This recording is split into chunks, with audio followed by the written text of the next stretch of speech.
여러분, 혹시 이런 생각 해보신 적 있으신가요? 은퇴하고 나면 매달 300만 원 정도면 충분하지 않을까?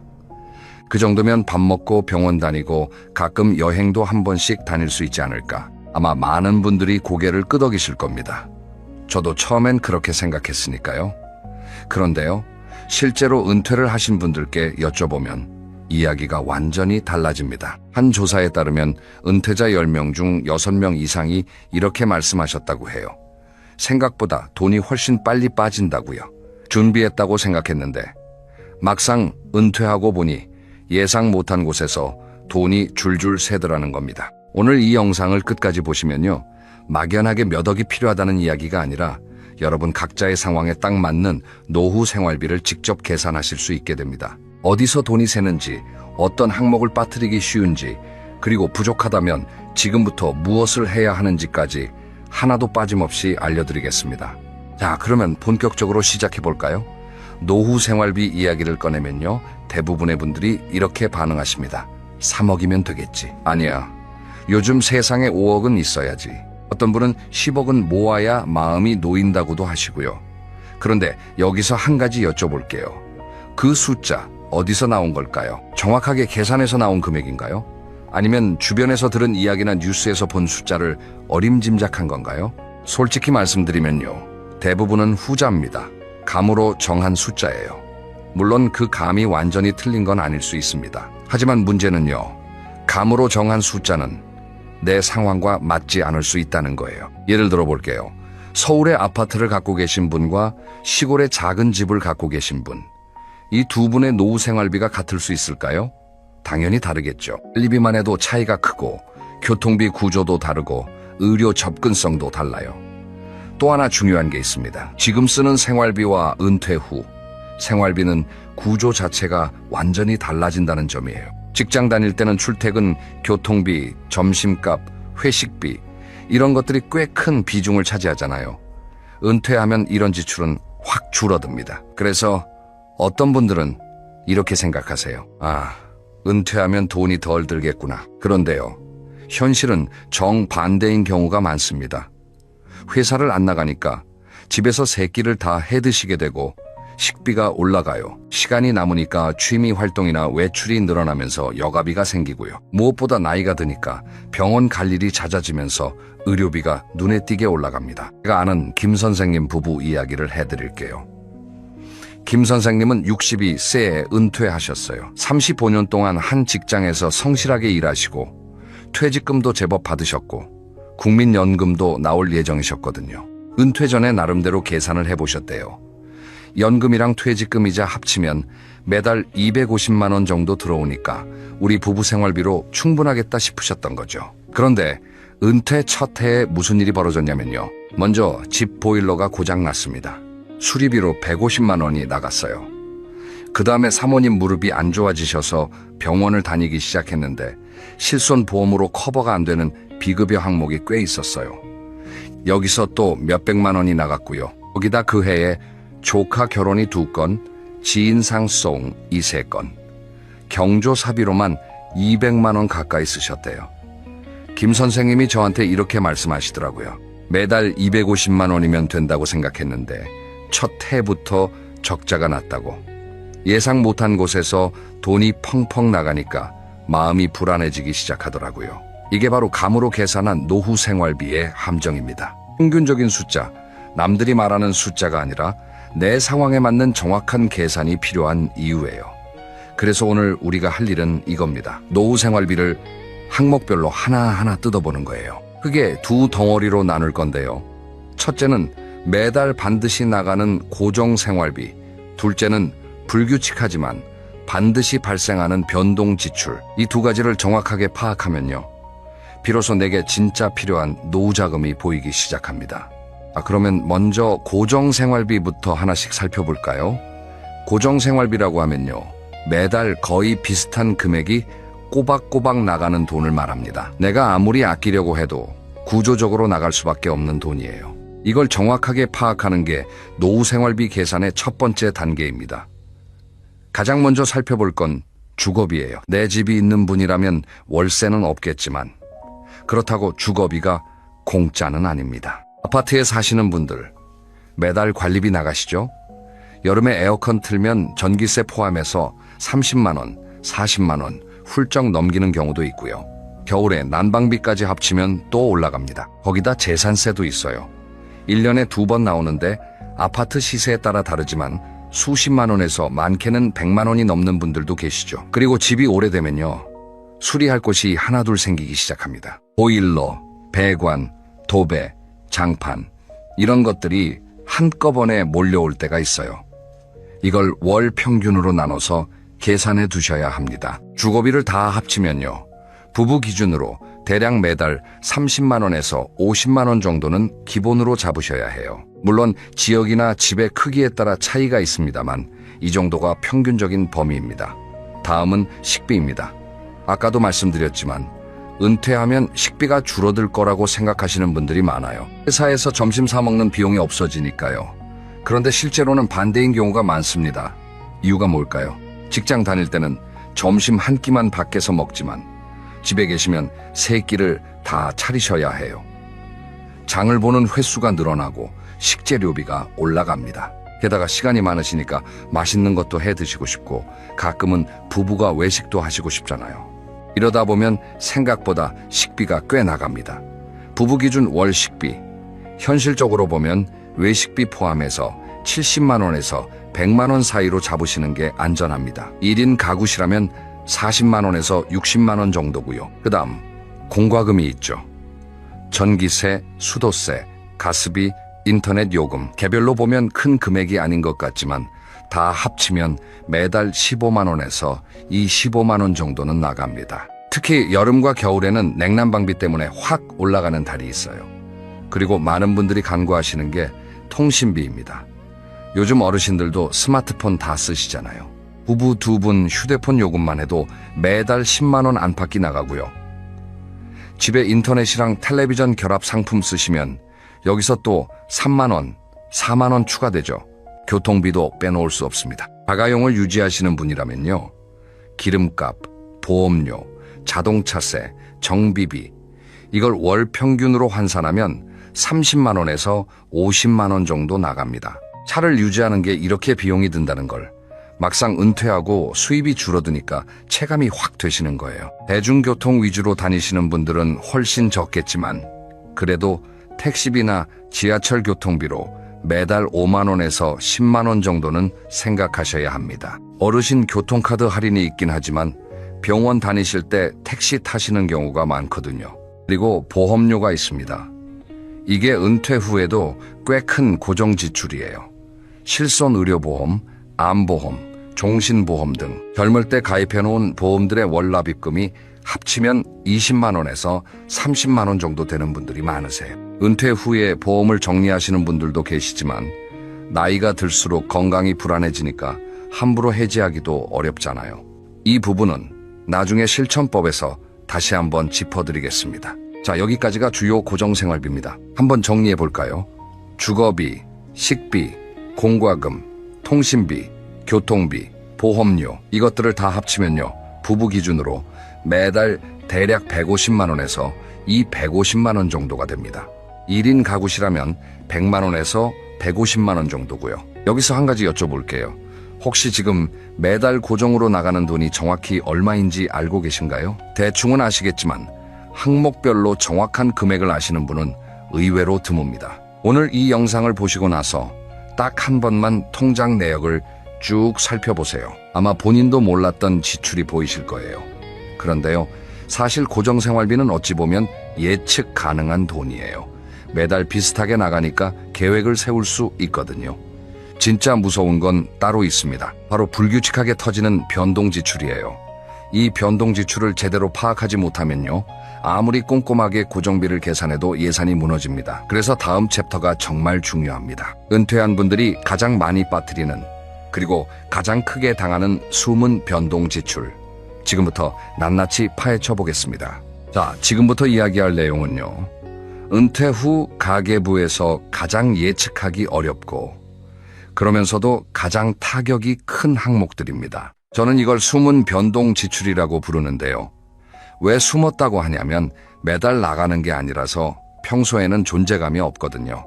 그러다 불쑥 나타나서 통장 잔고를 확 깎아버립니다. 그중에서 가장 먼저 그리고 가장 크게 이야기해야 할 게 바로 의료비입니다. 젊을 때는 병원 갈 일이 별로 없잖아요. 감기 걸리면 약 지어 먹고 건강검진 한번 받고 그 정도면 끝이죠.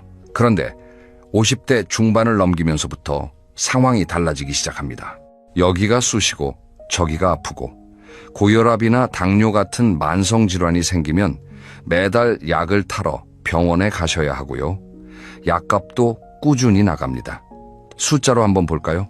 통계를 보면 50대의 연간 의료비 본인 부담금이 평균적으로 약 100만 원 조금 넘는 수준이에요.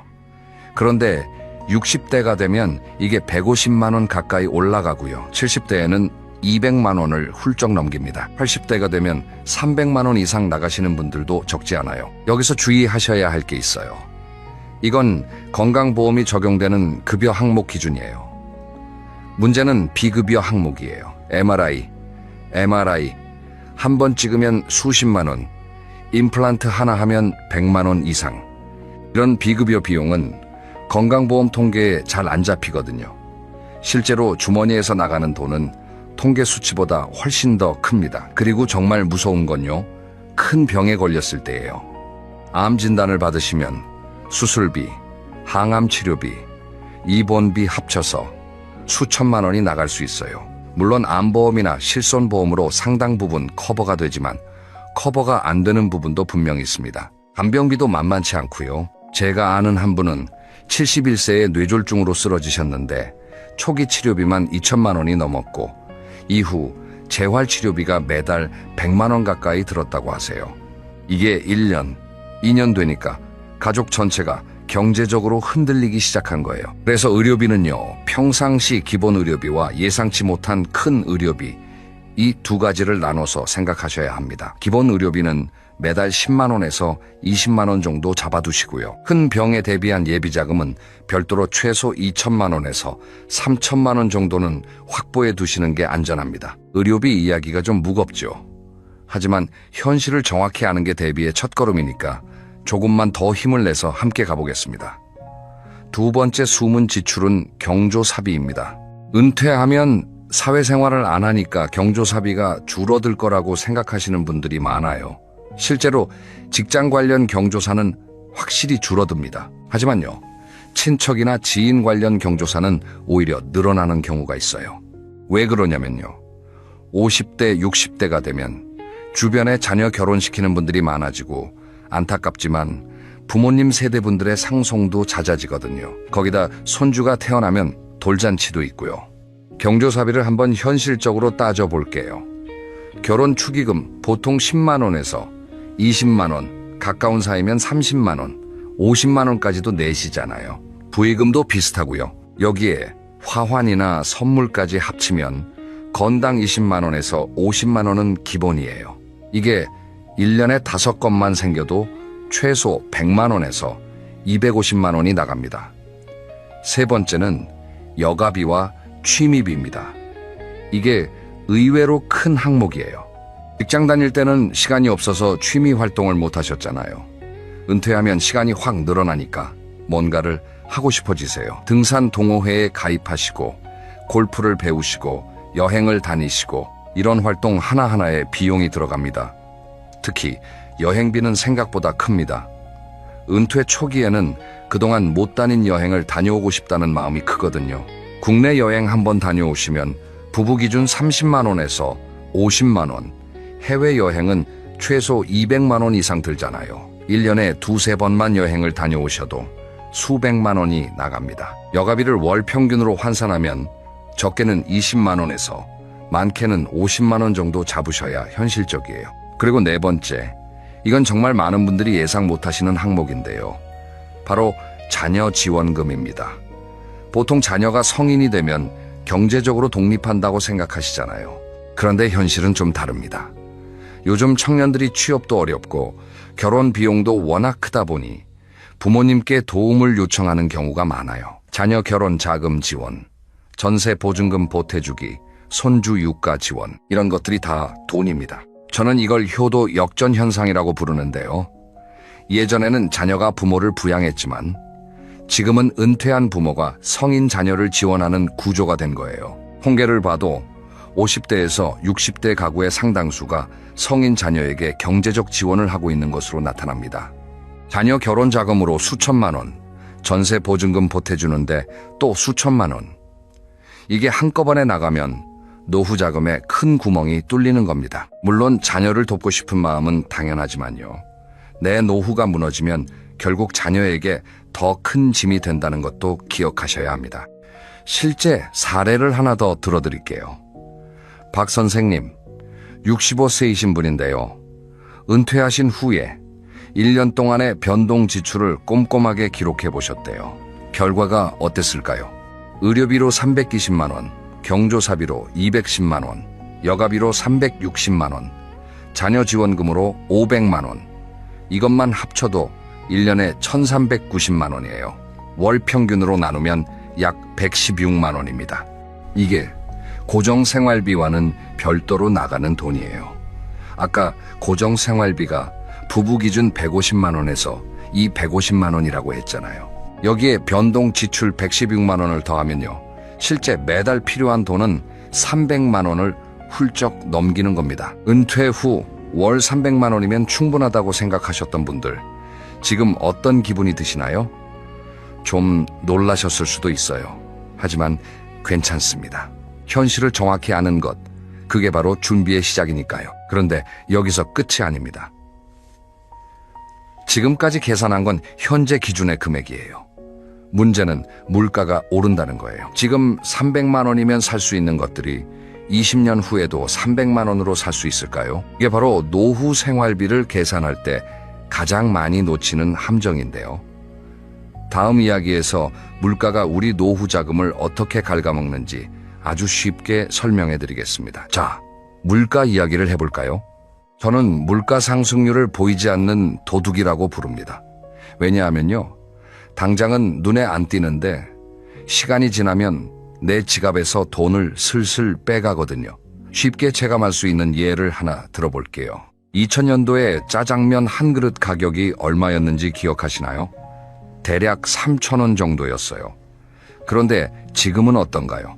7,000원, 8,000원, 어떤 데는 10,000원 가까이 하죠. 25년 사이에 짜장면 값이 2배 반 넘게 오른 겁니다. 짜장면만 그런 게 아닙니다. 버스비, 택시비, 병원비, 아파트 관리비, 생활에 필요한 거의 모든 것의 가격이 올랐어요. 그리고 앞으로도 오를 겁니다. 이건 경제의 자연스러운 흐름이에요. 그러면 이게 노후 생활비와 무슨 관계가 있을까요? 아주 직접적인 관계가 있습니다. 예를 들어 지금 매달 300만 원이 있으면 생활하는데 큰 문제가 없다고 가정해 볼게요. 그런데 물가가 매년 평균 3%씩 오른다면 10년 후에 지금의 300만 원과 같은 생활 수준을 유지하려면 얼마가 필요할까요? 약 400만 원 정도가 필요합니다. 20년 후에는요, 약 540만 원이 필요해요.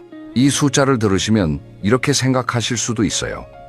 에이, 물가가 매년 3%씩이나 오르겠어? 그런데요, 실제로 우리나라 소비자 물가 상승률을 보면 장기 평균이 대략 2%에서 3% 사이입니다. 여기다 체감 물가는 공식 통계보다 더 높게 느껴지시잖아요. 특히 식료품이나 의료비 같은 생활 밀착형 품목은 전체 평균보다 더 빠르게 오르는 경향이 있어요. 좀 더 와닿는 비유를 해드릴게요. 여러분, 냉장고에 있는 얼음을 떠올려 보세요. 큰 얼음 덩어리를 하나 꺼내서 식탁 위에 올려놓으면요, 처음에는 그대로인 것 같아요. 녹는 게 안 보이거든요. 그런데 1시간 후에 보면 물이 좀 고여 있고 2시간 후에는 확 줄어들어 있죠. 물가 상승률이 딱 이겁니다.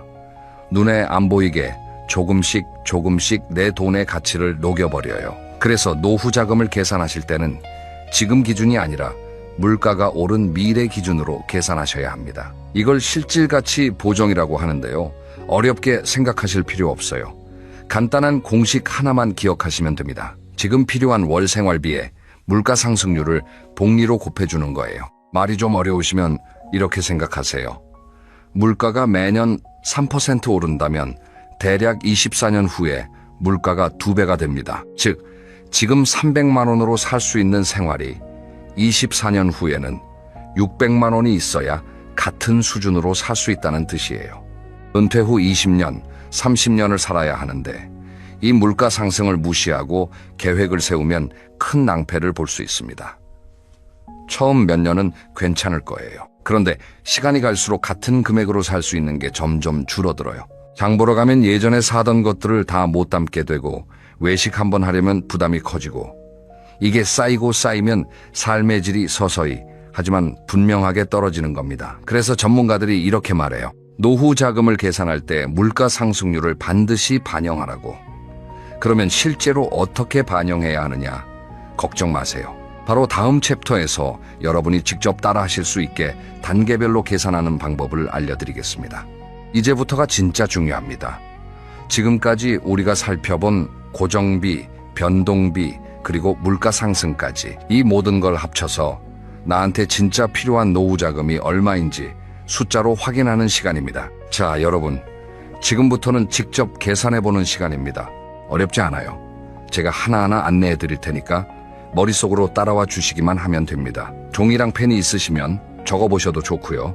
그냥 들으시면서 대략적인 감을 잡으셔도 충분합니다. 자, 첫째 단계입니다. 먼저 내가 언제 은퇴할지 그리고 몇 살까지 살 것으로 예상하는지를 정해야 해요. 은퇴 시기는 분들마다 다르겠지만 보통 60세에서 65세 사이에 은퇴하시는 경우가 많죠. 그리고 기대 수명은요. 우리나라 평균 기대 수명이 현재 83세 정도입니다. 하지만 의학 기술이 발전하고 있으니까 안전하게 90세까지로 잡으시는 걸 추천드려요. 만약 부모님이 장수하신 가족력이 있으시다면 95세까지도 고려해 보시는 게 좋습니다. 예를 들어 62세에 은퇴하시고 90세까지 사신다고 가정하면 은퇴 후 살아야 할 기간은 28년입니다. 약 30년이라고 생각하시면 편해요. 30년이라는 시간 결코 짧지 않죠? 이 긴 시간 동안의 생활비를 준비해야 하는 겁니다.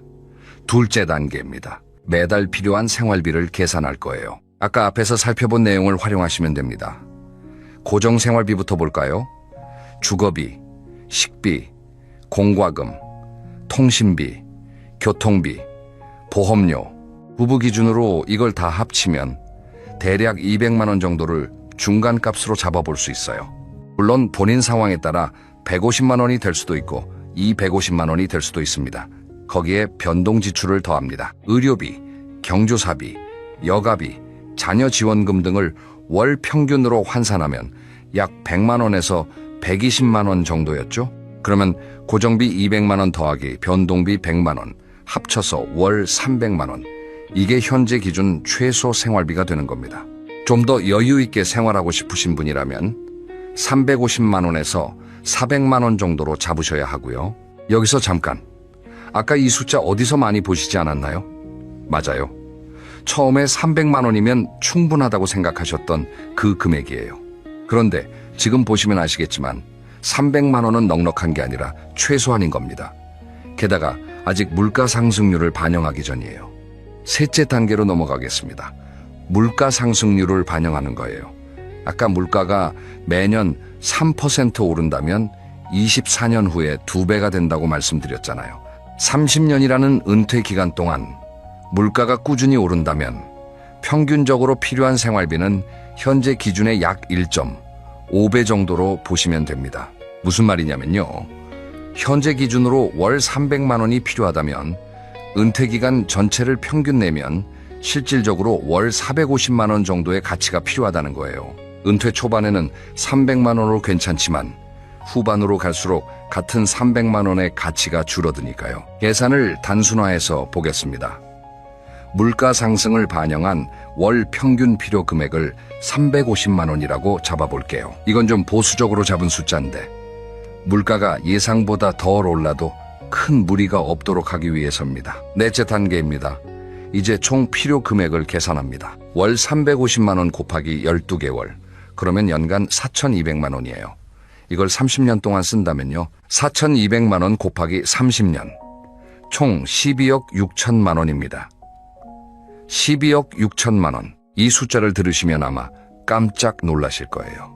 하지만 잠깐, 아직 당황하지 마세요. 이건 내가 전부 현금으로 갖고 있어야 한다는 뜻이 아닙니다. 왜냐하면 우리에게는 빼야 할 게 있거든요. 바로 이미 확보된 자산과 수입원이에요. 이게 넷째 단계에서 가장 중요한 부분입니다.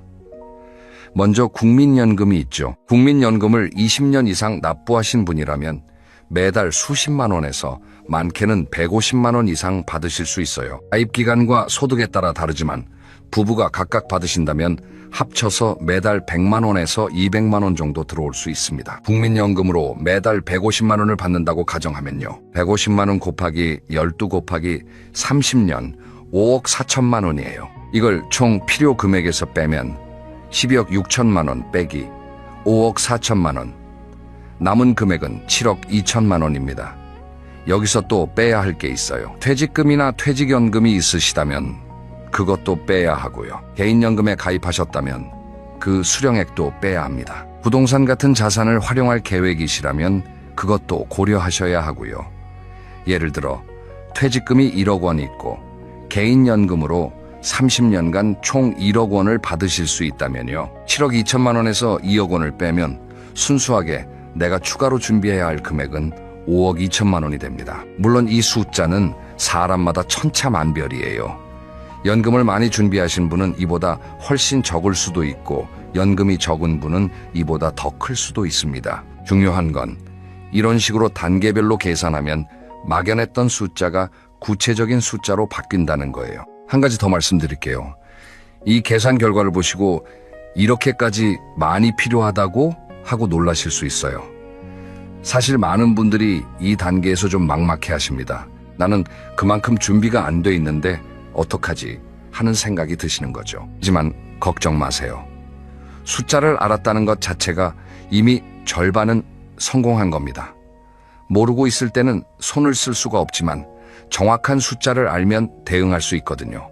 그리고 지금부터 제가 알려드릴 실천법들을 하나씩 적용하시면요. 그 격차를 의미 있게 줄이실 수 있습니다.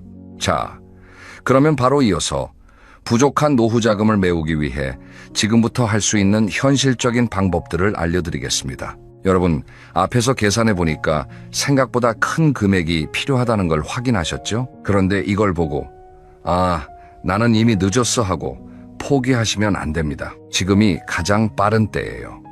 오늘부터라도 시작할 수 있는 현실적이고 구체적인 방법 5가지를 알려드리겠습니다. 첫째, 생활비 구조 자체를 재설계하는 겁니다. 이게 무슨 말이냐면요. 은퇴 전에 미리 은퇴 후에 생활비 수준으로 생활해보는 연습을 하라는 뜻이에요. 마치 비행기 조종사가 실제로 비행하기 전에 시뮬레이터로 연습하는 것처럼요. 구체적으로는요. 지금 쓰고 있는 돈 중에서 은퇴 후에는 없어질 항목들을 빼고 은퇴 후에 새로 생길 항목들을 더해서 그 금액으로 한 달을 살아보는 거예요. 이걸 3개월만 해보시면요. 실제로 내가 은퇴 후에 얼마로 살 수 있는지 감이 확 잡힙니다. 그리고 이 과정에서 의외로 줄일 수 있는 지출이 보이기 시작해요. 안 보는 유료 구독 서비스, 습관적으로 사는 것들, 꼭 필요하지 않은 보험, 이런 것들을 하나씩 정리하면 매달 20만 원에서 30만 원은 절약할 수 있는 경우가 많습니다. 둘째, 연금 수령 전략을 최적화하는 겁니다. 국민연금은 아시다시피 원래 수령 나이에 받으실 수도 있고 최대 5년까지 늦춰 받으실 수도 있어요. 수령을 늦추면 매년 약 7% 정도 연금액이 올라갑니다. 5년을 꽉 채워서 늦추면 약 36%가 늘어나요. 예를 들어 원래 매달 100만 원 받으실 걸 5년 늦추면 약 136만 원을 받으실 수 있는 거예요. 매달 36만 원 차이면 1년이면 432만 원이고 20년이면 8,640만 원 차이입니다. 이건 정말 큰 금액이죠. 물론 늦추는 동안 다른 소득이나 자금으로 생활할 수 있어야 하니까 모든 분께 맞는 건 아닙니다. 하지만 가능하신 분들은 한번 진지하게 고려해 보셔야 할 전략이에요. 퇴직연금도 마찬가지입니다. 일시금으로 한꺼번에 받으실 수도 있고 연금 형태로 나눠 받으실 수도 있는데요. 연금으로 받으시면 세금 혜택이 있어요. 퇴직소득세를 30%에서 40%까지 감면받으실 수 있습니다. 같은 돈인데 받는 방법을 바꾸는 것만으로 수백만 원을 아끼실 수 있는 거예요. 셋째, 소소하지만 확실한 부수입을 만드는 겁니다. 은퇴했다고 해서 수입이 완전히 제로가 되어야 하는 건 아니에요. 요즘은 은퇴 후에도 할 수 있는 일들이 정말 다양합니다. 여러분이 30년, 40년 동안 쌓아온 경험과 지식, 이건 엄청난 자산이에요. 이걸 활용해서 파트타임 상담이나 강의를 하실 수도 있고요. 동네에서 작은 가게를 여실 수도 있고 온라인으로 중고 거래를 하실 수도 있어요. 핵심은 큰 돈을 벌겠다가 아니라 매달 50만 원에서 100만 원 정도의 소소한 수입을 만들겠다는 거예요. 이 정도만 벌어도 노후 자금 소진 속도가 크게 줄어듭니다. 매달 100만 원의 부수입이 있으면 30년 동안 3억 6천만 원의 노후 자금을 아끼는 효과가 있어요. 넷째, 의료비 대비를 위한 보험 점검입니다. 아까 의료비가 나이 들수록 급격히 늘어난다고 말씀드렸잖아요.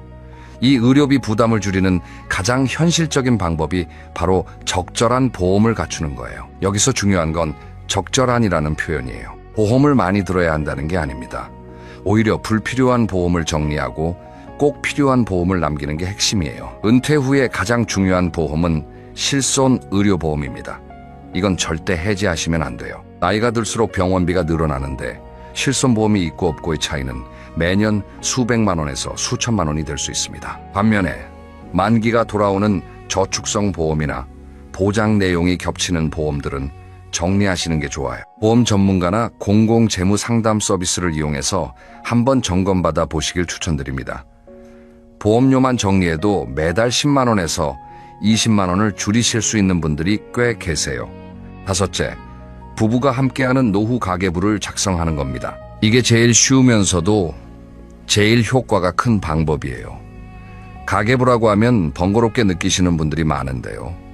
요즘은 스마트폰 앱으로 간편하게 기록하실 수 있어요. 직접 쓰시는 게 어려우시면 통장 자동 연동 기능이 있는 앱을 쓰시면 알아서 분류까지 해줍니다. 중요한 건요, 혼자 하지 마시고 부부가 함께 하시라는 거예요. 노후 생활비는 두 사람의 문제니까요. 매달 말에 30분만 시간을 내서 이번 달에 얼마를 쓰고 어디서 예상보다 많이 나갔는지를 함께 확인하는 거예요. 이게 습관이 되면 불필요한 지출이 자연스럽게 줄어들고 무엇보다 돈 때문에 불안한 마음이 많이 사라집니다. 실제 사례를 하나 말씀드릴게요. 이 선생님 부부 58세에 이 5가지를 시작하셨어요. 처음에는 노후 준비가 너무 부족하다고 걱정이 많으셨는데요. 3년 동안 꾸준히 실천하신 결과가 어땠을까요? 먼저 생활비 구조를 재설계해서 매달 25만 원을 줄이셨어요. 3년이면 900만 원이죠. 국민연금 수령을 늦추기로 결정하셔서 매달 받으실 금액이 30만 원 넘게 올랐고요. 부인께서 동네 도서관에서 파트타임 일을 시작하셔서 매달 80만 원 정도 부수입이 생겼어요. 보험도 정리하셔서 매달 15만 원을 아끼셨고요. 부부 가계부를 쓰기 시작하면서 낭비가 크게 줄었대요. 이 선생님이 저한테 이렇게 말씀하시더라고요. 3년 전에는 막막하기만 했는데 하나씩 하다 보니까 길이 보이기 시작했다고요. 숫자가 명확해지니까 불안감이 줄었고 부부가 함께 하니까 외롭지도 않았다고요. 여러분도 하실 수 있습니다. 한꺼번에 다 하려고 하지 마시고 오늘 하나, 내일 하나씩 시작해보세요. 자, 오늘 정말 긴 시간 함께 해주셨습니다. 마지막으로 오늘 내용을 간단하게 정리해드릴게요. 우리가 오늘 알게 된 것 크게 3가지입니다. 첫째, 노후 생활비는 감으로 정하면 안 됩니다. 고정비와 변동비를 항목별로 나눠서 내 상황에 맞게 계산해야 해요. 그래야 현실적인 숫자가 나옵니다. 둘째, 물가 상승률은 보이지 않는 도둑입니다. 현재 기준이 아니라 미래 기준으로 계산해야 진짜 필요한 금액을 알 수 있어요. 셋째, 부족하더라도 지금부터 시작하면 충분히 메울 수 있습니다. 생활비 재설계, 연금 전략 최적화, 부수입 만들기, 보험 점검, 노후 가계부, 이 5가지 실천법을 하나씩 적용하시면 됩니다. 오늘 영상을 보신 후에요, 딱 한 가지만 해보시길 부탁드립니다. 오늘 저녁에 통장 내역을 열어보세요. 지난 3개월 동안 매달 나간 돈을 항목별로 한번 적어보시는 거예요. 주거비 얼마, 식비 얼마, 의료비 얼마, 이렇게요. 30분이면 됩니다. 이 작은 행동 하나가 여러분의 노후 준비를 완전히 다른 궤도에 올려놓을 겁니다. 그리고 다음 영상에서는요, 오늘 잠깐 언급했던 국민연금, 퇴직연금, 개인연금 이 세 가지를 어떻게 조합해야 빈틈없는 노후 소득이 완성되는지 아주 구체적으로 알려드리겠습니다. 연금을 언제 받는 게 유리한지, 어떤 순서로 수령해야 세금을 아끼는지 이런 실질적인 전략을 다룰 예정이니까요. 꼭 다음 영상도 함께 해주세요. 오늘 영상이 도움이 되셨다면 좋아요 한번 눌러주시고요. 아직 구독을 안 하셨다면 구독도 부탁드립니다. 여러분의 좋아요와 구독이 저한테 정말 큰 힘이 됩니다. 그럼 다음 영상에서 뵙겠습니다. 오늘도 건강하시고요. 행복한 하루 보내세요. 여러분, 한 가지 놀라운 이야기를 들려드리겠습니다. 제가 아는 한 분이 계세요. 올해 76살이신 할아버지인데요. 이분이 최근에 이런 말씀을 하셨습니다. 나는 인생에서 지금이 가장 행복해. 30대보다, 40대보다, 50대보다 지금이 제일 좋아. 처음에 이 말을 들었을 때 솔직히 의아했습니다. 76이면 몸도 예전 같지 않으실 텐데, 수입도 줄었을 텐데, 친구들도 하나둘 떠나셨을 텐데 어떻게 지금이 가장 행복하다는 걸까요? 그래서 여쭤봤습니다. 선생님, 비결이 뭐예요? 그랬더니 이렇게 대답하시더라고요. 비결이랄 것까지는 없는데 나는 그냥 매일 아침 눈을 뜨면 감사하고 만나는 사람마다 반갑고 오늘 할 일이 있으니까 신이 나. 여러분, 이게 그냥 낙천적인 성격이라서 가능한 걸까요? 아닙니다. 이분은 젊었을 때 사업이 부도나서 큰 빚을 진 적도 있고 아내를 일찍 여의셔서 혼자 아이들을 키우신 분이에요. 결코 순탄한 인생이 아니었습니다. 그런데도 지금이 가장 행복하다고 하세요. 오늘 영상에서는 바로 이런 분들의 이야기를 하려고 합니다. 나이가 들수록 오히려 더 행복해지는 사람들. 이 사람들에게는 분명한 공통점이 있었습니다. 그 공통점을 하나씩 풀어드릴 테니까 끝까지 함께 해주세요. 이 영상을 다 보시고 나면 나도 이렇게 하면 되겠구나 하는 구체적인 방법을 가지고 가실 수 있을 겁니다.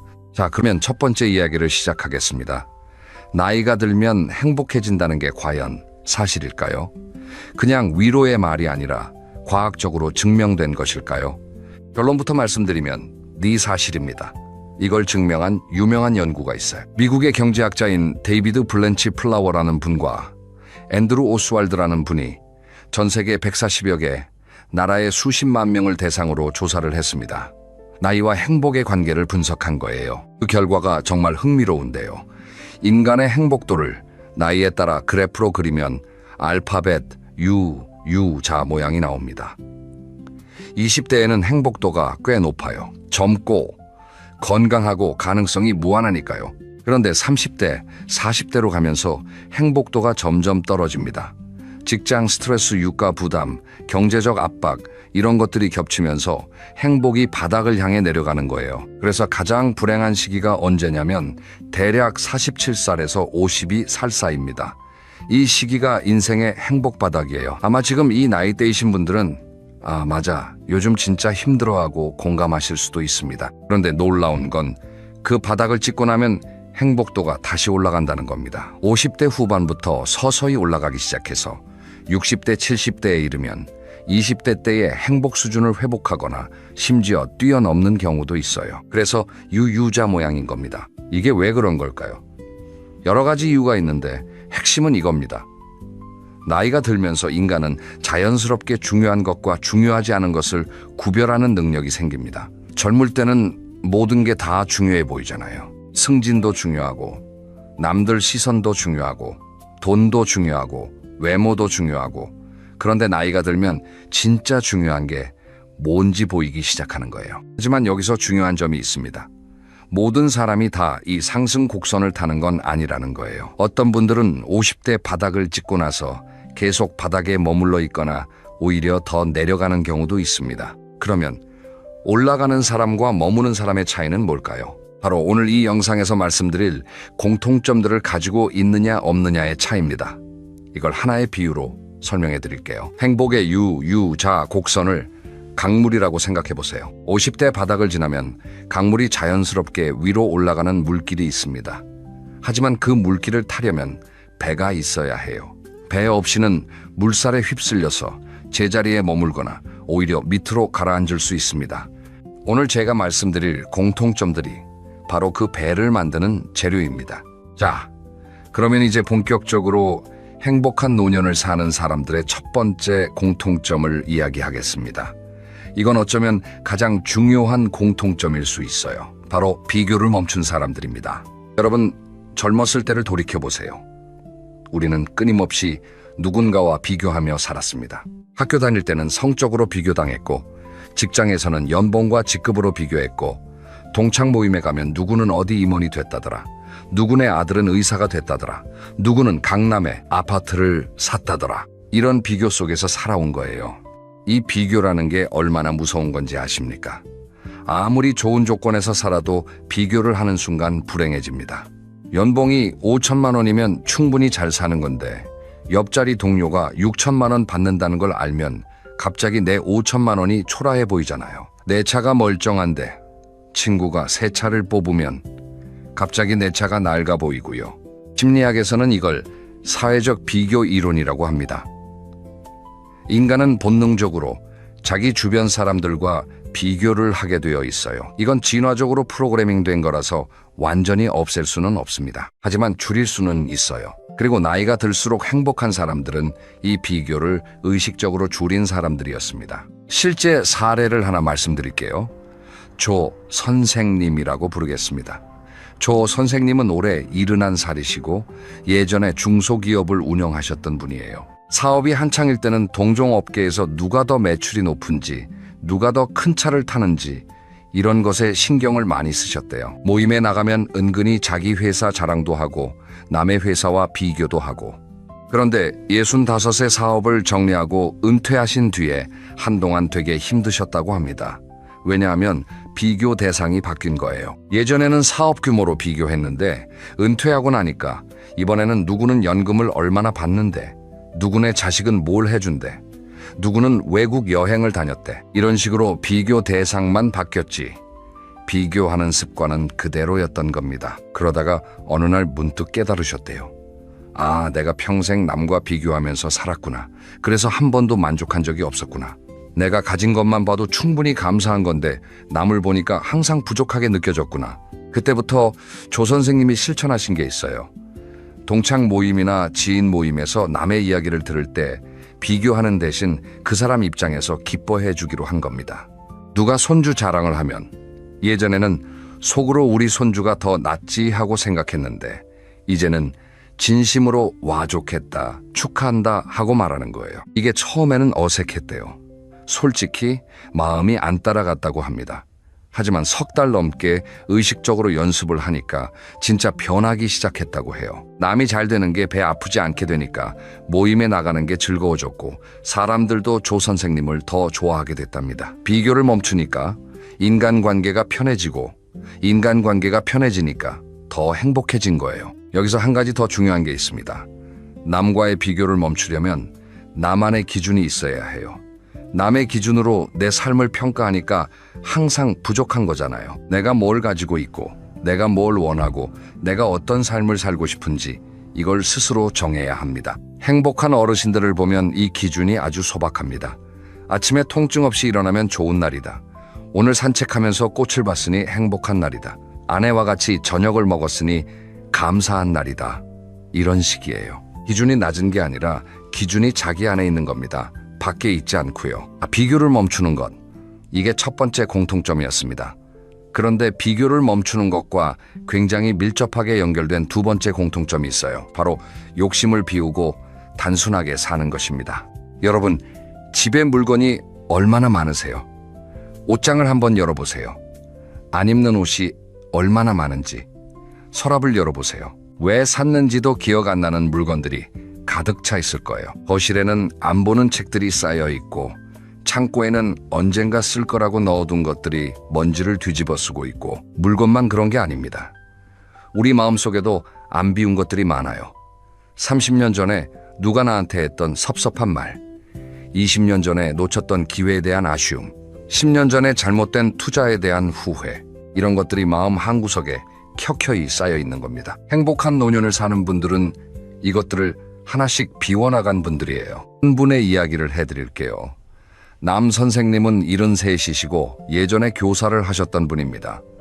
이분이 70살 생일날 특별한 결심을 하셨어요. 올해 안에 내 물건을 절반으로 줄이자. 그래서 하루에 한 가지씩 필요 없는 물건을 버리거나 기부하기 시작하셨습니다. 처음에는 쉬웠대요. 확실히 필요 없는 것들이 있으니까요. 그런데 100개, 200개를 넘기면서 점점 어려워졌답니다. 이건 추억이 있는 건데, 저건 비싸게 산 건데, 하나를 버릴 때마다 고민이 된 거예요. 그런데 신기한 건 그 고민을 넘기고 비우고 나면 마음이 시원해졌다는 겁니다. 물건을 비우는 건데 마음이 비워지는 느낌이 든 거예요. 1년이 지나고 나서 남 선생님 집은 확실히 깔끔해졌고 남 선생님 표정도 훨씬 편안해지셨습니다. 남 선생님이 이런 말씀을 하셨어요. 물건을 버리면서 깨달은 게 있는데 내가 물건에 집착한 게 아니라 과거에 집착하고 있었더라고. 이걸 버리면 그때의 나도 사라질 것 같아서 못 버렸던 건데 막상 버리니까 그때의 나는 이미 내 안에 남아있더라고. 여러분, 이건 물건 이야기만이 아닙니다. 마음도 마찬가지예요. 과거의 원망, 후회, 미련 이런 것들을 하나씩 내려놓는 연습이 필요합니다. 내려놓는다는 게 잊으라는 뜻이 아니에요. 인정하되 더 이상 거기에 에너지를 쓰지 않겠다는 뜻입니다. 예를 들어 30년 전에 친구한테 배신당한 기억이 아직도 화가 나신다면 이렇게 생각해 보세요. 그 일은 분명 힘들었다. 그런데 그걸 30년 동안 품고 있는 동안 그 친구는 내 생각을 했을까? 아마 안 했을 겁니다. 결국 내가 30년 동안 혼자 고통받은 거예요. 이제 그만 놓아주자. 나를 위해서. 이런 비움의 과정을 거친 분들은 공통적으로 이렇게 말씀하세요. 짐을 내려놓으니까 비로소 주변이 보이더라고. 하늘도 보이고 바람도 느껴지고 옆에 있는 사람도 보이더라고. 무거운 짐을 지고 있을 때는 고개를 숙이고 앞만 보고 걸었는데 짐을 내려놓으니까 고개를 들 수 있게 된 거야. 행복한 노년을 사는 분들의 삶은 대체로 단순합니다. 크고 화려한 게 아니라 작고 깔끔한 거예요. 적게 가지되 가진 것을 충분히 누리는 삶. 이게 두 번째 공통점입니다. 자, 세 번째 공통점으로 넘어가겠습니다. 이건 이전 영상에서도 잠깐 말씀드렸던 내용인데 오늘은 좀 더 깊이 들어가 보겠습니다. 바로 관계의 질입니다. 행복한 노년을 사는 분들에게 당신의 행복 비결이 뭐냐고 물으면 거의 빠지지 않고 나오는 대답이 있어요. 사람입니다. 좋은 사람들이 곁에 있다는 거예요. 그런데 여기서 중요한 건 많은 사람이 아니라 좋은 사람이라는 겁니다. 인맥이 넓다고 행복한 게 아니에요. 진심으로 나를 걱정해주고 내가 진심으로 걱정하는 사람이 서너 명만 있으면 충분합니다. 아까 처음에 말씀드렸던 하버드 대학교의 성인 발달 연구를 다시 한번 이야기해 볼게요. 이 연구는 1938년에 시작돼서 80년 넘게 진행되고 있는 세계에서 가장 긴 행복 연구입니다. 700여 명의 사람들을 청소년기부터 노년기까지 추적 조사한 거예요. 이 연구의 현재 책임자인 로버트 월딩어 교수가 연구 결과를 한마디로 정리했습니다. 좋은 관계가 우리를 더 건강하고 행복하게 만든다. 이게 80년간의 연구가 내린 결론이에요. 돈이 아니고 명예가 아니고 성공이 아니고 좋은 관계입니다. 구체적으로 어떤 결과가 나왔냐면요. 50대에 인간관계의 질이 높았던 사람들이 80대에 가장 건강했습니다. 콜레스테롤 수치나 혈압 같은 건강 지표보다 인간관계의 만족도가 노년의 건강을 더 정확하게 예측했다는 거예요. 쉽게 말하면 친한 친구가 있는 게 좋은 약보다 낫다는 겁니다. 반대로 외로움을 만성적으로 느낀 사람들은 뇌 기능이 더 빨리 떨어졌고 수명도 더 짧았습니다. 외로움이 건강에 미치는 영향이 하루에 담배 15개비를 피우는 것과 비슷하다는 연구 결과도 있을 정도예요. 그런데 여기서 한 가지 오해하시면 안 되는 게 있어요. 좋은 관계라는 게 갈등이 없는 관계를 말하는 게 아닙니다. 하버드 연구에서도 행복한 부부가 싸움을 안 하는 게 아니었어요. 그들도 싸웠습니다. 차이는 뭐냐면 싸운 뒤에 화해하는 방법을 알고 있었다는 거예요. 서로에 대한 기본적인 신뢰와 애정이 있었기 때문에 갈등이 관계를 파괴하지 않았던 겁니다. 실제 사례를 하나 더 들어볼게요. 홍 선생님 부부 이야기입니다. 홍 선생님은 74살이시고 아내분도 72살이세요. 두 분은 결혼한 지 47년이 되셨는데 지금도 매일 저녁 식사 후에 동네를 같이 산책하십니다. 제가 부러워서 여쭤봤어요. 어떻게 47년을 같이 산책하셨어요? 비결이 뭐예요? 홍 선생님이 웃으시면서 이렇게 말씀하셨어요. 산책이 비결이 아니라 산책하면서 하는 이야기가 비결이지. 매일 산책하면서 오늘 있었던 일을 이야기하신대요. 대단한 이야기가 아니에요. 오늘 마트에서 참외가 나왔더라. 오늘 공원에 고양이가 있었어. 오늘 뉴스에서 이런 걸 봤는데, 이런 소소한 이야기를 매일 주고받는 거예요. 그리고 중요한 규칙이 하나 있대요. 산책할 때는 절대 잔소리를 안 한다는 겁니다. 왜 또 그랬어? 당신은 맨날 이렇게 말은 없어. 이런 말은 산책 시간에는 안 하기로 약속한 거예요. 그 시간만큼은 서로에게 편안한 사람이 되어주기로 한 겁니다. 이게 별것 아닌 것 같지만 47년을 하면 엄청난 겁니다. 매일 30분씩 47년이면 몇 시간이 될까요? 약 8,500시간이 넘어요. 그 시간 동안 두 사람이 서로의 하루를 나눈 겁니다. 그러니 서로를 모를 수가 없죠. 이게 관계의 힘입니다. 여러분 지금 배우자와 매일 대화하시나요? 대화가 아니라 생활보고만 하고 계시진 않으신가요? 밥 먹었어, 어디 갔다 올게, 돈 보냈어, 이런 건 대화가 아니에요. 정보 전달이죠. 오늘부터 한 가지만 바꿔보세요. 하루에 10분만이라도 아무 목적 없이 이야기를 나눠보세요. 오늘 기분이 어땠어? 요즘 무슨 생각해? 이런 질문을 한번 던져보세요. 처음에는 어색할 수 있어요. 뭔가 이상하다고 느끼실 수도 있습니다. 그래도 해보세요. 석 달만 하시면 달라지실 겁니다. 그리고 배우자 외에도 정기적으로 만나는 친구를 만드세요. 적어도 한 명. 일주일에 한 번이든 2주에 한 번이든 정기적으로 만나서 차 한잔하고 이야기를 나누는 사람이 있으면 됩니다. 이게 건강에도 좋고 정서적으로도 큰 힘이 됩니다. 자, 세 번째, 공통점인 관계의 질에 대해 이야기했습니다. 넓은 인맥이 아니라 깊은 관계 서너 개, 그리고 그 관계를 유지하는 매일의 작은 노력. 이게 핵심입니다. 이제 네 번째 공통점으로 넘어갈게요. 이건 제가 개인적으로도 정말 인상 깊었던 부분인데요. 작은 것에 감동하는 능력입니다. 여러분 마지막으로 하늘을 올려다본 게 언제인지 기억나시나요? 아침에 해가 뜨는 걸 보고 와 예쁘다 하고 느낀 게 언제인지요? 저녁에 노을이 지는 걸 보고 발걸음을 멈춘 게 언제인지요? 아마 대부분의 분들이 기억이 안 나실 거예요. 매일 하늘은 거기 있었는데 올려다볼 여유가 없었던 거죠. 바빠서 못 봤고 걱정이 많아서 못 봤고 고개를 숙이고 땅만 보면서 살았으니까요. 행복한 노년을 사는 분들은 이런 작은 것에서 감동을 느끼는 능력이 살아있는 분들이에요. 이걸 심리학에서는 세이버링이라고 부릅니다. 한국말로 하면 음미하기 정도가 되겠네요. 좋은 순간을 천천히 깊이 느끼는 능력이에요. 재미있는 건 젊은 사람들보다 나이 든 사람들이 이 능력이 더 뛰어나다는 연구 결과가 있어요. 왜냐하면 나이가 들면 인생에 남은 시간이 유한하다는 걸 자연스럽게 인식하게 되거든요. 그러면 지금 이 순간이 더 소중하게 느껴지는 거예요. 20대 때는 앞으로 60년이 남았으니까 오늘 하루가 대수롭지 않아요. 하지만 70이 되면 앞으로 몇 년이 남았는지 정확히 모르잖아요. 그래서 오늘 아침에 마시는 커피 한 잔이 더 소중하고 창밖으로 보이는 나무 한 그루가 더 아름답게 느껴지는 겁니다. 실제로 이런 분을 만나뵌 적이 있어요. 한 선생님이라고 부르겠습니다. 78살이신 할머니인데요. 이분이 매일 아침 하시는 일이 있어요. 아침 6시에 일어나서 베란다 문을 열고 바깥 공기를 깊이 들이마시는 거예요.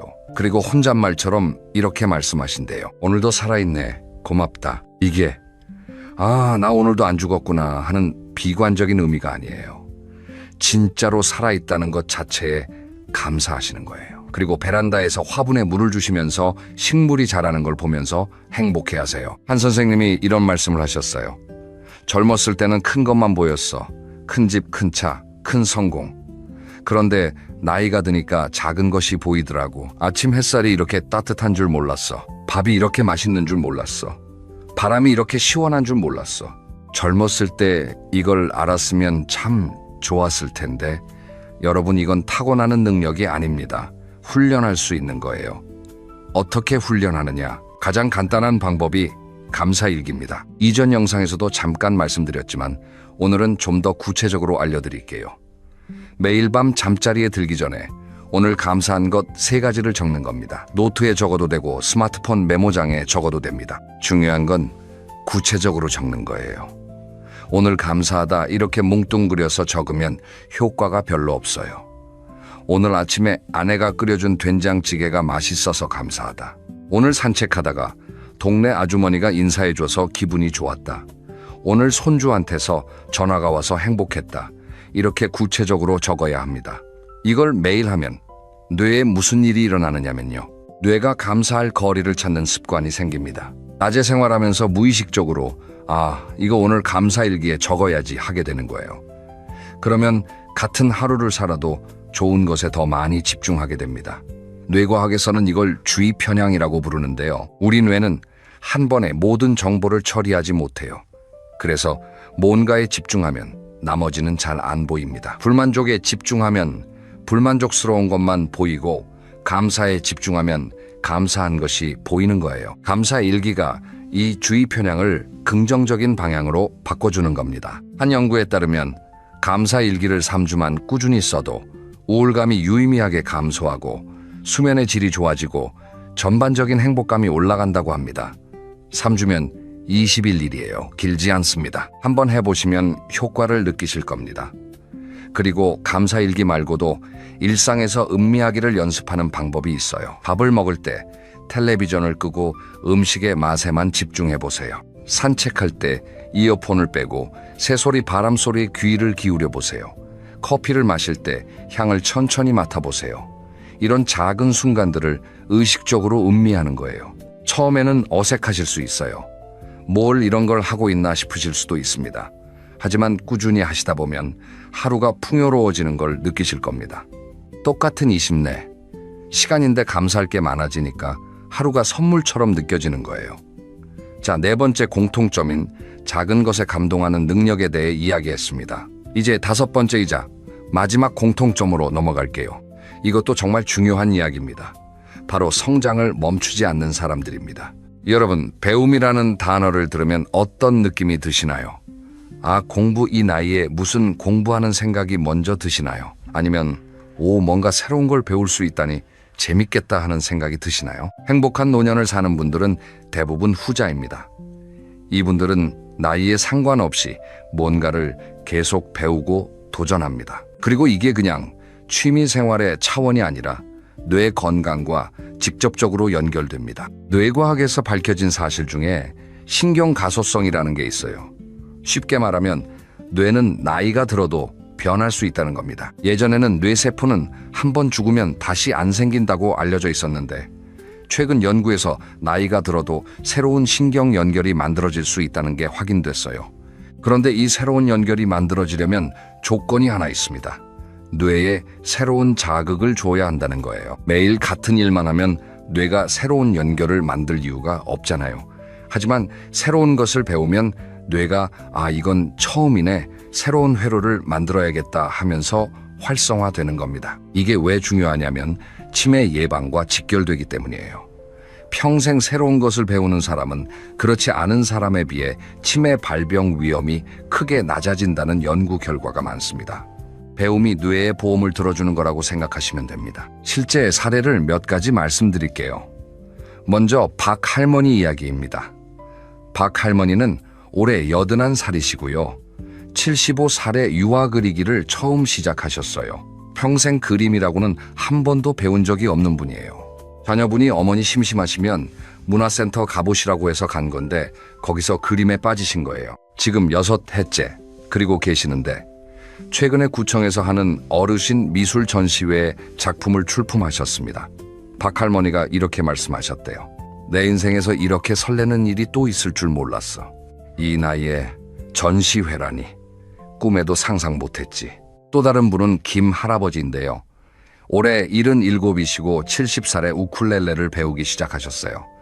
지금은 동네 어르신 밴드에서 연주를 하고 계십니다. 한 달에 2번 복지관에서 공연을 하시는데 그때마다 표정이 20대 청년 같으시대요. 김 할아버지가 이런 말을 하셨어요. 70살에 시작했으니까 실력이 형편없을 거라고 생각하시죠? 맞아요. 실력은 별로예요. 그런데 재미있으면 그만이지 꼭 잘해야 하나요? 이 말씀이 정말 핵심을 찌르는 것 같아요.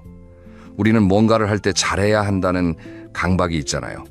배우면 실력이 늘어야 하고 하면 결과가 있어야 하고, 그런데 나이가 들어서 하는 배움은 결과가 목적이 아닙니다. 과정 자체가 목적이에요. 배우는 그 순간이 즐거우면 그것으로 충분한 거예요. 그리고 배움은 꼭 교실에서만 하는 게 아닙니다. 새로운 요리법을 시도해 보는 것도 배움이고, 가본 적 없는 동네를 산책해 보는 것도 배움이고, 처음 보는 꽃의 이름을 알아보는 것도 배움입니다. 유튜브에서 궁금한 걸 검색해서 보는 것도 훌륭한 배움이에요. 중요한 건 뇌에 새로운 자극을 주는 거예요. 매일 같은 길로 산책하셨다면 오늘은 다른 길로 가보세요. 매일 같은 음식을 드셨다면 오늘은 한 번도 안 만들어 본 요리에 도전해 보세요. 매일 같은 텔레비전 프로그램을 보셨다면 오늘은 다큐멘터리를 한 편 보세요. 이런 작은 변화가 뇌를 깨우고 하루를 새롭게 만들어줍니다. 그리고 한 가지 더 말씀드리면요. 배움에는 나이 제한이 없습니다. 이건 그냥 하는 말이 아니에요. 과학적으로도 증명된 사실입니다. 아까 말씀드린 신경가소성은 나이와 상관없이 작동합니다. 물론 20대보다는 속도가 느릴 수 있어요. 하지만 느리다는 거지 안 된다는 게 아닙니다. 아까 박할머니는 75살에 그림을 시작해서 81살에 전시회를 여셨잖아요. 김할아버지는 70살에 악기를 잡아서 7회 만에 밴드 무대에 서셨고요. 이분들이 특별한 재능이 있어서가 아닙니다. 그냥 시작했을 뿐이에요. 여러분도 하실 수 있습니다. 이 나이에 뭘 배워 하시지 마시고 이 나이라서 뭐든 배울 수 있어 하고 생각을 바꿔보세요. 그 생각의 전환이 남은 인생을 완전히 다른 색으로 칠해줄 겁니다. 자, 5가지 공통점을 모두 말씀드렸습니다. 이제 전체 내용을 정리해드리겠습니다. 오늘 우리가 이야기한 나이가 들수록 행복해지는 사람들의 공통점 5가지입니다. 첫째, 비교를 멈추고 나만의 기준으로 삽니다. 남의 기준이 아니라 내 안의 기준으로 행복을 측정합니다. 남과 비교하는 에너지를 내 삶을 즐기는 데 씁니다. 둘째, 욕심을 비우고 단순하게 삽니다. 물건도 비우고 마음의 짐도 내려놓습니다. 적게 돼가진 것을 충분히 누립니다.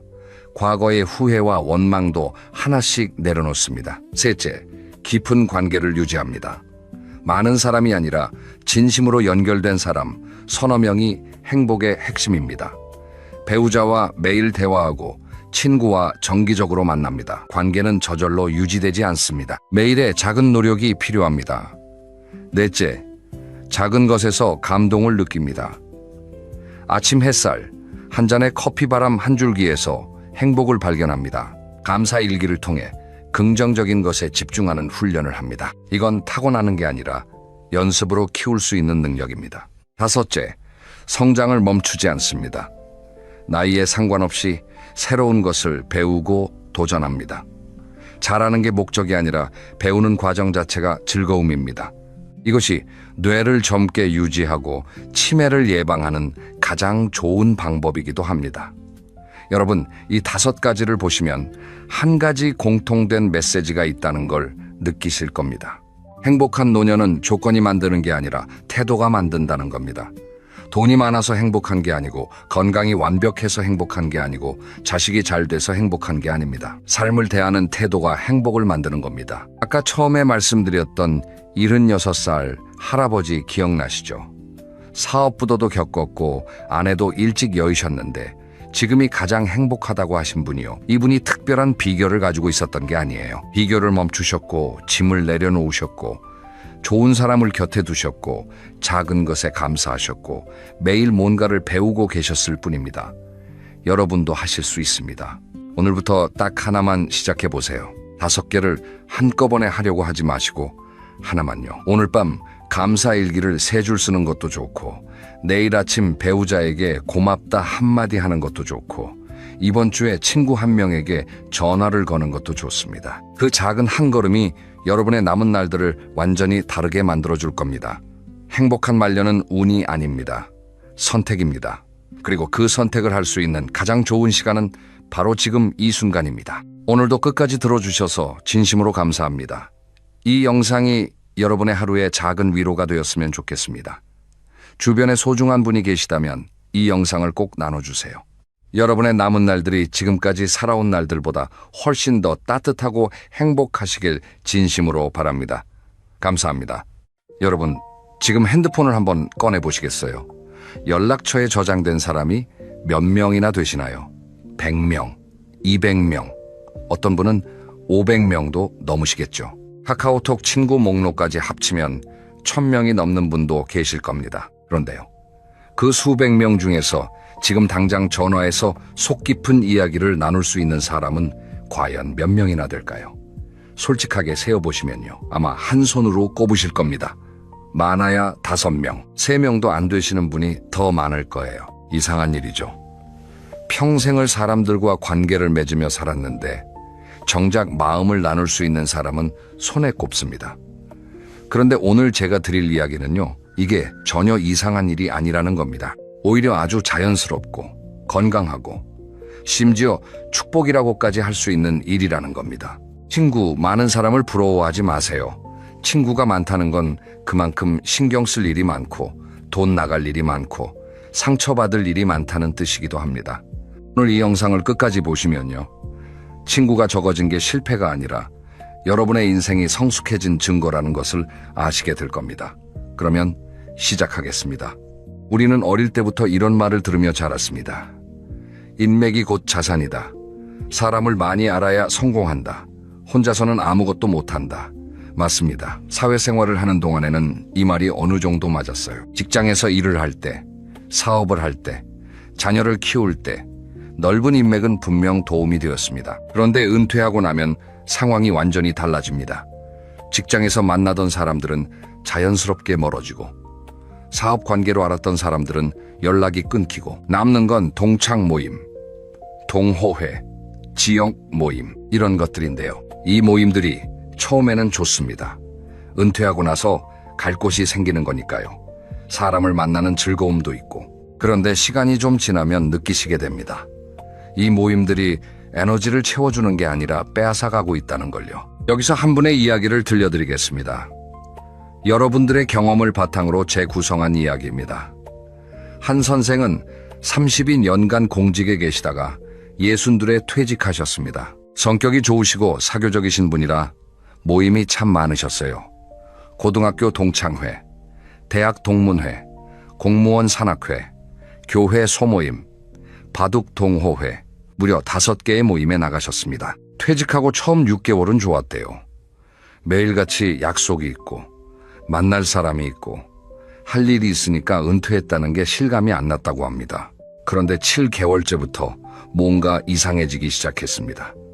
모임에 나가기 전날 밤이면 왠지 모르게 피곤한 거예요. 아, 내일 또 나가야 하나 이런 생각이 드는 겁니다.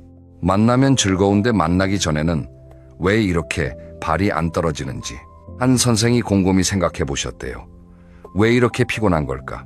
이유를 찾으셨습니다.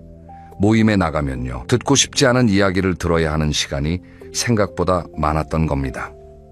누구 아들이 어디 갔다, 누구 손주가 뭘 했다, 이런 자랑 이야기, 정치 이야기를 하다가 목소리가 높아지는 상황, 건강 이야기를 하다 보면 어디가 아프다, 이런 이야기. 한 선생 말씀이 이러셨어요. 모임에 가면 3시간을 있는데 진짜 즐거운 시간은 30분이야.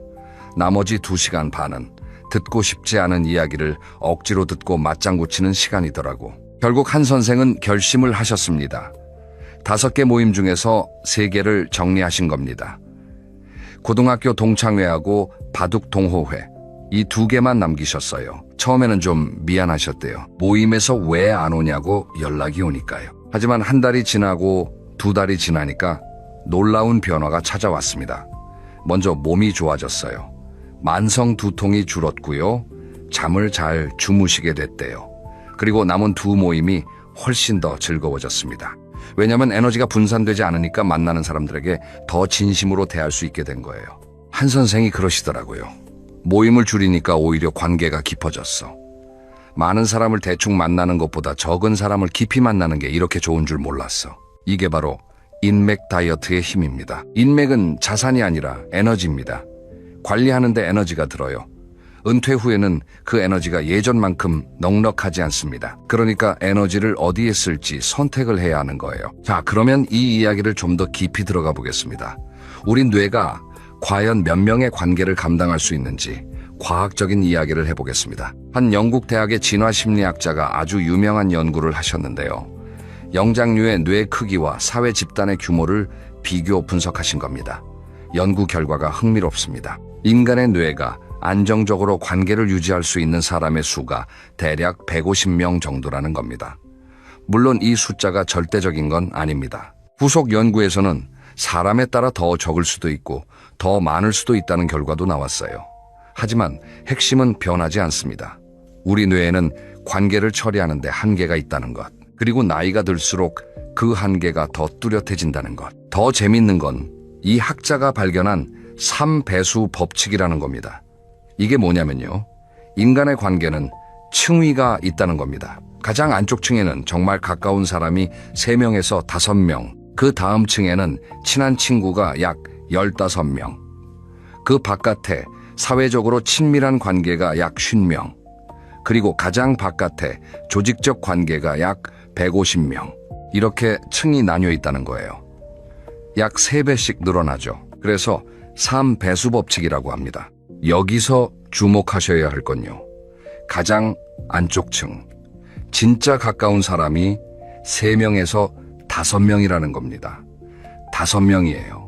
그게 정상이에요. 지금 여러분이 진심으로 마음을 나눌 수 있는 사람이 3명이라고 해서 외로운 게 아닙니다. 그게 인간의 뇌가 설계된 방식이에요. 우리 뇌는 원래 소수의 깊은 관계를 유지하도록 만들어져 있는 겁니다. 여기에 더해서 알아두시면 좋은 이론이 하나 더 있습니다. 한 미국 대학의 심리학자가 제안한 이론인데요. 이 이론에 따르면요, 사람은 나이가 들수록 삶의 목표가 변합니다. 젊을 때는 앞으로 시간이 많이 남았다고 생각하죠. 그래서 새로운 사람을 만나고 새로운 경험을 하고 폭넓은 관계를 만드는데 에너지를 씁니다. 미래를 위한 투자라고 생각하는 거예요. 그런데 나이가 들면서 남은 시간이 한정되어 있다는 걸 느끼기 시작하면요, 목표가 바뀝니다. 새로운 걸 탐색하는 것보다 지금 이 순간의 정서적 만족을 더 중요하게 여기게 되는 거예요. 그래서 정서적으로 의미 있는 관계, 만나면 마음이 따뜻해지는 사람, 함께 있으면 편안한 사람, 이런 관계에 집중하게 되고, 그렇지 않은 관계는 자연스럽게 정리하게 됩니다. 이건 성격이 나빠져서도 아니고 사회성이 떨어져서도 아닙니다. 인간의 자연스러운 발달 과정이에요. 생각해보세요. 20살 때는 파티에 100명이 모이면 신나잖아요. 그런데 60살이 되면 조용한 찻집에서 친한 친구 1명과 차 한 잔 마시는 게 훨씬 행복합니다. 이게 퇴보가 아니에요. 발전입니다. 양에서 질로, 넓이에서 깊이로 관계의 방향이 바뀐 겁니다. 그러니까 여러분, 친구가 줄어든 게 걱정이시라면 그건 걱정하실 일이 아닙니다. 여러분의 뇌가 정상적으로 작동하고 있다는 증거입니다. 더 소중한 관계에 집중하기 위해 불필요한 관계를 정리하고 있는 거예요. 자, 여기까지가 과학적인 배경이었고요. 이제 좀 더 현실적인 이야기로 들어가 보겠습니다. 관계가 줄어드는 게 자연스러운 현상이라는 건 알겠는데, 문제는 줄어들지 않는 관계들 때문에 스트레스를 받는 경우가 있다는 거예요. 특히 비교, 사회적 비교라는 것 때문에 고통받으시는 분들이 정말 많습니다. 공창 모임이나 지인 모임에 나가면 어김없이 시작되는 대화가 있죠. 우리 아들이 어디 회사에 들어갔다. 우리 딸이 의사가 됐다.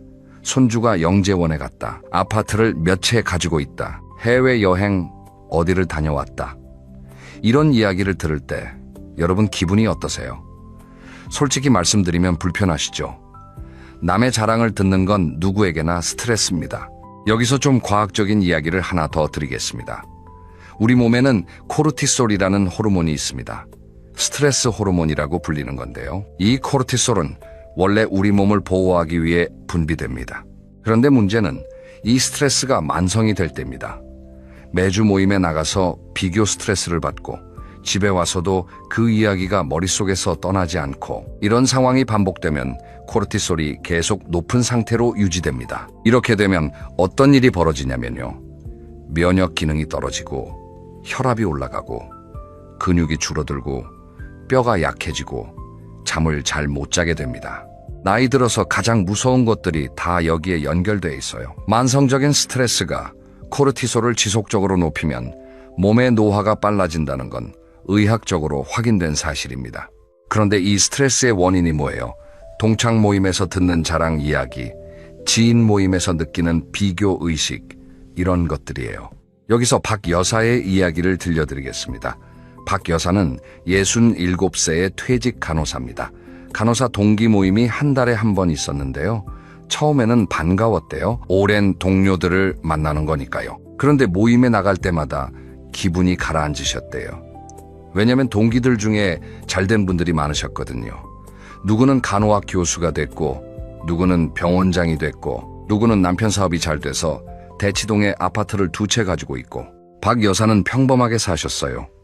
동네 병원에서 성실하게 근무하시다가 정년 퇴직하셨고, 연금과 저축으로 소박하게 생활하고 계셨습니다. 충분히 잘 사시는 건데 모임에 나가면 왠지 초라해지는 느낌이 드셨대요. 한 번은 모임에서 돌아오시는 길에 눈물이 나셨다고 합니다. 나도 열심히 살았는데 왜 이렇게 비교가 되는 걸까? 이런 생각이 드셨던 거예요. 그날 밤 박 여사가 결심을 하셨습니다. 동기 모임을 그만두기로요. 처음에는 좀 외로우셨대요. 그런데 한 달, 2달 지나면서 놀라운 걸 발견하셨습니다. 비교 대상이 사라지니까 자기 삶이 보이기 시작한 거예요. 매일 아침 공원을 산책하는 시간이 얼마나 행복한지, 손주와 통화하는 게 얼마나 감사한 일인지, 동네 도서관에서 책 읽는 시간이 얼마나 충만한지, 이런 것들이 눈에 들어오기 시작했습니다. 박 여사가 나중에 이렇게 말씀하셨대요. 비교를 멈추니까 내 행복이 보이더라. 내 삶이 초라한 게 아니라 비교가 내 삶을 초라하게 만들고 있었던 거야. 이 말씀이 정말 핵심을 찌르는 것 같습니다. 심리학에서는 이걸 사회적 비교의 함정이라고 부릅니다. 인간은 본능적으로 자신을 타인과 비교합니다. 문제는 비교 대상이 나보다 잘된 사람일 때 이걸 상향 비교라고 하는데요. 상향 비교를 하면 할수록 자존감이 떨어지고 불행감이 높아진다는 연구 결과가 많습니다. 그런데 동창 모임이나 지인 모임이라는 게 사실상 상향 비교가 일어나기 가장 쉬운 환경이에요. 그러니까 이런 모임에서 멀어지는 건 성격이 나빠서가 아닙니다. 자존감을 지키기 위한 건강한 선택이에요. 자식 자랑, 돈 자랑하는 친구와 멀어지는 것, 그건 여러분의 마음을 지키는 가장 빠른 길입니다. 물론 모든 모임이 다 그런 건 아닙니다. 만나면 서로 걱정해주고, 힘들 때 위로해주고, 함께 웃을 수 있는 모임도 있습니다. 그런 모임은 당연히 유지하셔야 해요. 중요한 건 어떤 모임이 나에게 에너지를 주는지, 어떤 모임이 에너지를 빼앗는지, 그걸 구분하시는 겁니다. 그런데 여기서 많은 분들이 걱정하시는 게 있습니다. 관계를 정리하고 나면 외롭지 않을까 하는 걱정이에요. 이건 정말 중요한 문제니까 다음 챕터에서 제대로 이야기해 보겠습니다. 자, 이번에는 외로움과 고독이라는 두 단어에 대해 이야기해 보려고 합니다. 우리는 보통 이 두 단어를 같은 뜻으로 쓰잖아요.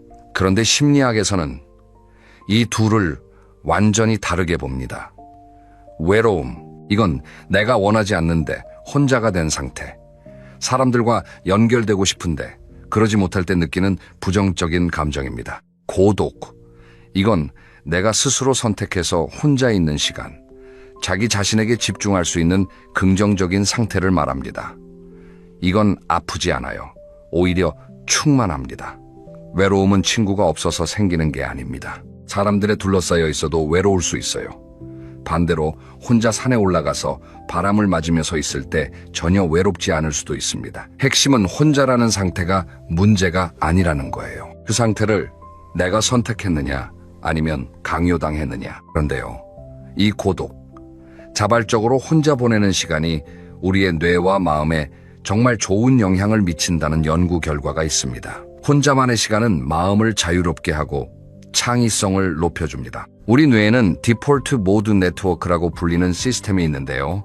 이건 뇌가 외부 자극 없이 이 시스템이 활성화되면 과거의 경험을 정리하고 미래를 구상하고 자기 자신을 되돌아보는 깊은 사고가 일어납니다. 바쁘게 사람들을 만나고 모임에 다니고 약속을 잡고 이렇게 하면 뇌가 이 작업을 할 시간이 없어요. 항상 외부 자극에 반응하느라 바쁘니까요. 반대로 혼자 조용히 앉아서 차를 마시거나 공원을 천천히 걸거나 아무 생각 없이 하늘을 바라보거나 이런 시간이 쌓이면 뇌가 정리 작업을 할 수 있게 됩니다. 최근 한 조사를 보면요.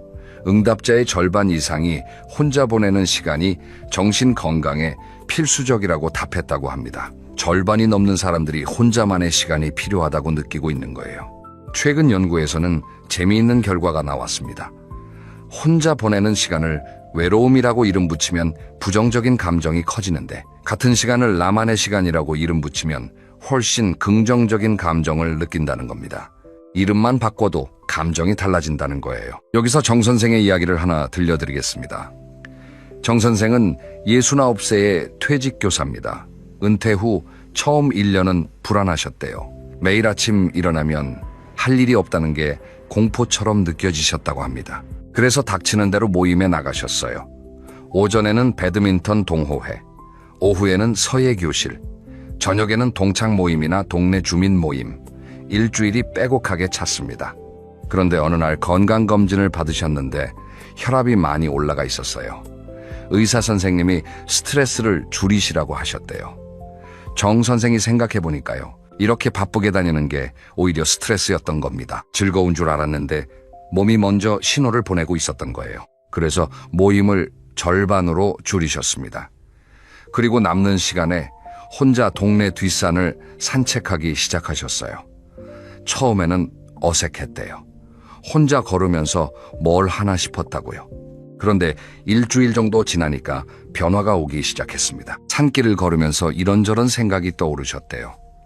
은퇴 전에는 바빠서 생각할 여유가 없었던 것들, 내가 정말 좋아하는 게 뭔지, 남은 인생을 어떻게 보내고 싶은지, 이런 근본적인 질문들이 산책길에서 떠올랐습니다.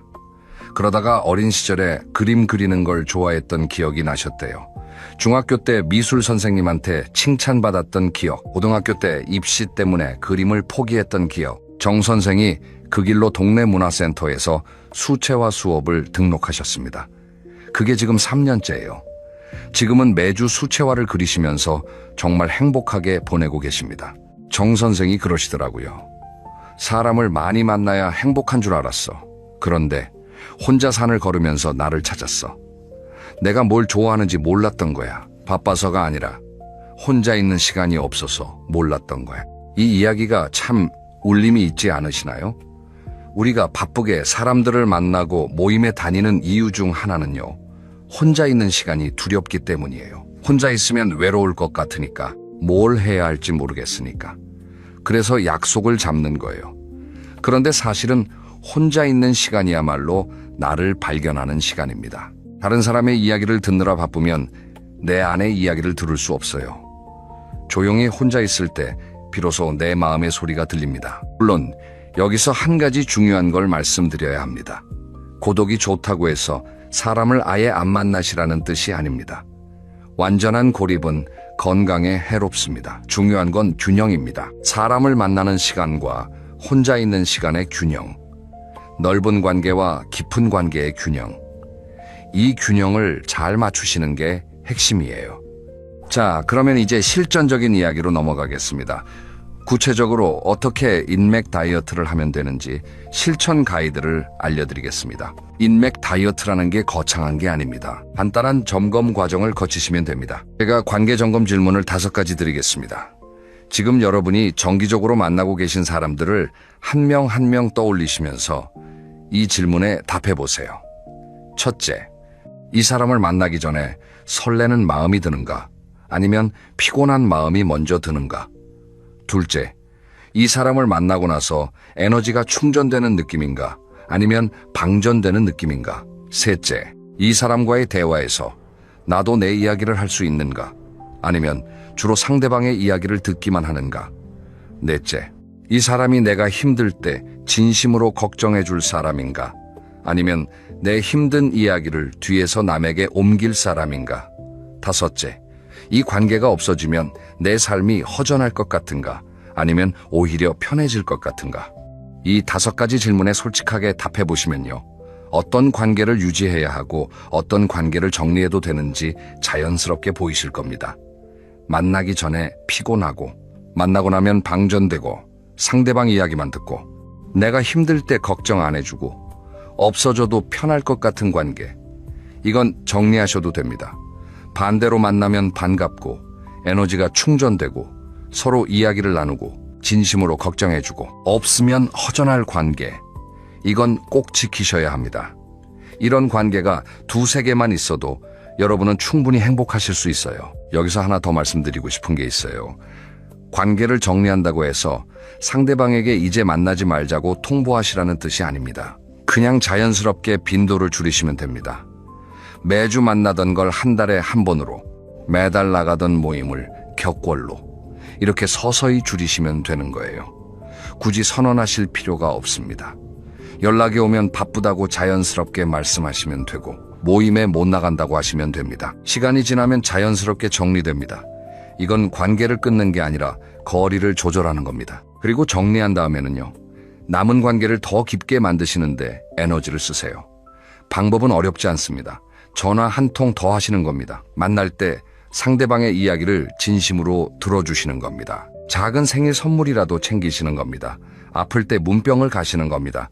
소수의 사람에게 진심을 쏟으시면 그 관계는 놀라울 정도로 깊어집니다. 여기서 최 부부의 이야기를 하나 더 들려드리겠습니다. 최 선생은 71살, 최 여사는 68살, 두 분 다 은퇴하셨습니다. 최 선생은 모임을 정리하고 싶으셨는데 최 여사는 그러지 말라고 하셨대요. 사람을 만나야 건강하다. 집에만 있으면 치매 온다. 이런 말씀을 하시면서요, 두 분이 이 문제로 꽤 실랑이를 하셨다고 합니다. 결국 두 분이 함께 관계 점검을 해보시기로 하셨어요. 각자 만나고 있는 사람들을 목록으로 쓰시고요. 아까 말씀드린 5가지 질문을 함께 적용해 보신 거예요. 그랬더니 재미있는 결과가 나왔습니다. 최 여사도 점검을 해보시니까 에너지가 빠지는 모임이 2개나 있으시더래요. 본인도 모르고 계셨던 거예요. 두 분이 함께 정리하시기로 했습니다. 최 선생은 4개 모임 중 2개를, 최 여사는 5개 모임 중 2개를 정리하셨어요. 그리고 남는 시간에 부부가 함께 동네 뒷산을 산책하시기 시작했습니다. 매일 오전에 1시간씩 산책하시면서 그날 이야기도 나누시고 앞으로의 계획도 이야기하시고, 최 여사가 이렇게 말씀하시더래요. 모임 줄이고 남편이랑 산책하는 시간이 더 좋을 줄은 몰랐어. 수십 년을 같이 살았는데 산책하면서 처음 하는 이야기가 이렇게 많을 줄은 정말 몰랐어. 이 이야기에서 중요한 포인트가 2가지 있습니다. 하나는요, 인맥 다이어트는 혼자 하시는 것보다 배우자와 함께 하시는 게 훨씬 효과적이라는 겁니다. 또 하나는요, 관계를 정리하면 빈 시간이 생기는데 그 시간을 어떻게 채우느냐가 핵심이라는 겁니다. 그냥 집에서 텔레비전만 보시면 오히려 외로워지실 수 있어요. 그 시간에 혼자만의 취미를 갖거나 배우자와 함께하는 시간을 만들거나 자기 자신을 위한 활동을 하시는 게 중요합니다. 산책, 독서, 그림 그리기, 텃밭 가꾸기, 글쓰기, 뭐든 좋습니다. 혼자 또는 가장 가까운 사람과 함께 할 수 있는 일을 찾으시면 됩니다. 자, 이제 오늘 이야기를 정리할 시간입니다. 긴 이야기를 해드렸는데요. 핵심만 다시 짚어보겠습니다. 첫째, 나이가 들면서 친구가 줄어드는 건 자연스러운 현상입니다. 이건 실패가 아니라 성숙입니다. 둘째, 인간이 진심으로 깊은 관계를 유지할 수 있는 사람은 3명에서 5명 정도입니다. 그게 정상이에요. 셋째, 비교가 행복을 빼앗습니다. 자식 자랑, 돈 자랑이 오가는 모임에서 멀어지는 건 자존감을 지키는 건강한 선택입니다. 넷째, 외로움과 고독은 다릅니다. 자발적으로 혼자 보내는 시간은 나를 발견하고 마음을 회복하는 소중한 시간입니다. 다섯째, 관계 양보다 질이 중요합니다. 10명을 대충 만나는 것보다 2~3명을 깊이 만나는 게 훨씬 행복합니다. 여러분, 오늘 이 이야기를 들으시면서 어떤 생각이 드셨나요? 혹시 지금 핸드폰을 보시면서 억지로 답장해야 할 사람이 떠오르셨나요? 나가기 싫은 모임이 떠오르셨나요? 그렇다면 오늘이 바로 정리를 시작할 날입니다. 거창하게 시작하실 필요 없어요. 오늘 저녁에 조용히 앉으셔서 나를 만나면 에너지가 충전되는 사람이 누구인지 한번 생각해 보시는 겁니다. 그리고 그 사람에게 안부 전화 한 통 해보시는 거예요. 별일 없지 하고 가볍게요. 그 한 통의 전화가 10개의 모임보다 여러분을 더 행복하게 해줄 겁니다. 마지막으로 한 말씀만 더 드리겠습니다. 친구가 적어진 건 여러분의 성격이 나빠서가 아닙니다. 여러분의 인생이 그만큼 정돈되고 성숙해졌기 때문입니다. 외로움은 친구가 없어서 오는 게 아닙니다. 나 자신과 친하지 않아서 오는 겁니다. 혼자 있는 시간을 두려워하지 마시고 그 시간을 통해 나 자신과 친해지세요. 여러분은 지금 가장 완벽한 관계의 시기를 보내고 계신 겁니다. 눈치 보지 마시고요. 당당하셔도 됩니다. 오늘 영상이 도움이 되셨다면 좋아요 한번 눌러주시고요. 주변에 인간관계 때문에 고민하시는 분이 계시면 이 영상을 공유해 주세요. 그럼 다음 영상에서 뵙겠습니다. 오늘도 건강하시고요. 행복한 하루 보내세요.